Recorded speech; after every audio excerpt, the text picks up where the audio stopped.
好来，乡亲啊，继续来看中华新港三只地啊，今年的2月放学行这个斑马线后车弄到，其中2只妹仔重伤，9岁妹妹一直重度昏迷，指数只有3。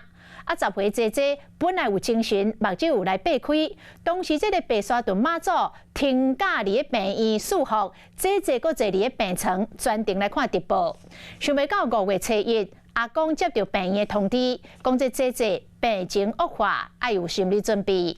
阿公的心真痛，讲虽然真唔甘，但是无愿意孙仔继续来受苦，已经伫个5月11签下着姐姐的放弃急救的同意书。若妹妹希望伫病院的照顾下，会当出现奇迹。医生毋捌讲看这个囡仔已经袂用了。伊是中华新港圣诞三只地的阿公，想到10岁姐姐病情伫咧5月初时相向恶化，心内就真艰苦。迄阵是安那恁讲？医生讲恁是进行迄个郑医师讲，恁遐是心理准备，我就知影。我知什么意思啊？阿公讲，三只地仔2月2日放学时行斑马线桥路行车道，2只地仔重伤，9岁妹妹昏迷指数干3，姐姐有较好，醒起来目睭擘开，规当捏目睭。3月20，白沙屯妈祖特别来到姐姐病院听假，当时姐姐搁坐伫咧病床看直播，感受妈祖祝福。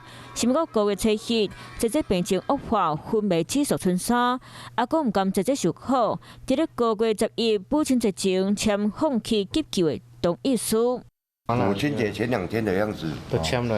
哎呀，你无签袂用的啊。姐姐的消息，互厝里人心拢碎去。阿妹妹嘛因为继续昏迷，转到呼吸照护病房。昏迷指数是3，然后对这个瞳孔放大，对光反射没有反应，然后全身肌肉是0分啊。他的复原能力是远超乎我们一般人的想象，因此我们本院是一直抱持着高度的期待。妹妹病床边啊，靠满真侪同学朋友祝福的卡片，家属领调艰苦的心情，签姐姐放弃急救同意书。不过嘛是希望妹妹有病期照顾之下，会当出现奇迹。